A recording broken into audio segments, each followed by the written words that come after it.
exploring offshore assets to the extent that they can improve the quality of our portfolio. At Evolution, we've been exclusively focused on Australia to date. There's been a tremendous opportunity over here. But now we're looking at a bit further afield. We've said North America, Canada and the United States fits well and has complementary geopolitical risk. And that's why we're interested in those areas. But it has to improve the quality of the portfolio. And Evolution does not want to be multi-jurisdictional. We're saying we can maybe take on one more jurisdiction. So we've been very strategic and focused on ensuring that anything we do to our portfolio, whether it's buying or selling assets, because we've been proponents that selling assets can also improve your quality of your portfolio. But the lens we look through it is that it must improve the quality of the portfolio. And this is a big and, it must be accretive to our shareholders. I think if you look at quality, it's around mine life and all-in sustaining costs. Accretion is clearly that our shareholders make money out of it, and I think that's been something that the gold industry has really struggled with to date.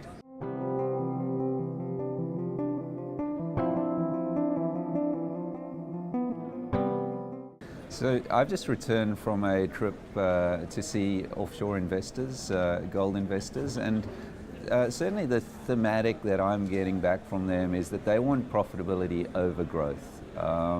And that's been, I think, a real shift in sentiment from them. They've struggled. The sentiment in the gold space at the moment is not very positive. Offshore, I think the Australian space is very bright.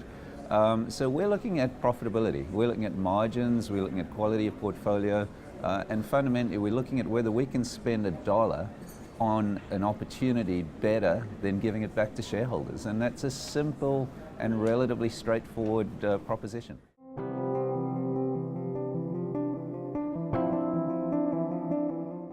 So Cowal is really an unfolding story for us, because when we acquired it, it had an 8-year life. It was closing in 2024.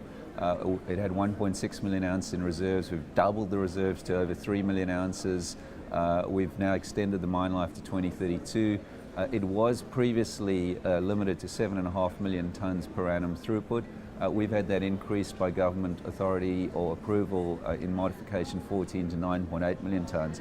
So what we're trying to do is figure out what is the optimum scale of Cowal, because clearly it's much bigger, a much bigger mineral system than when we acquired it.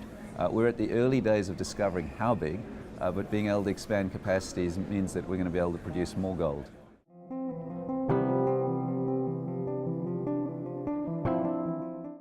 The Australian sector has been a very bright spot on the global gold landscape. The Australian gold producers have done very well, they're profitable, they're making money, and they've made smart investments, and I'd like to include Evolution as one of those. But as a group, we've done a terrific job at getting investor confidence.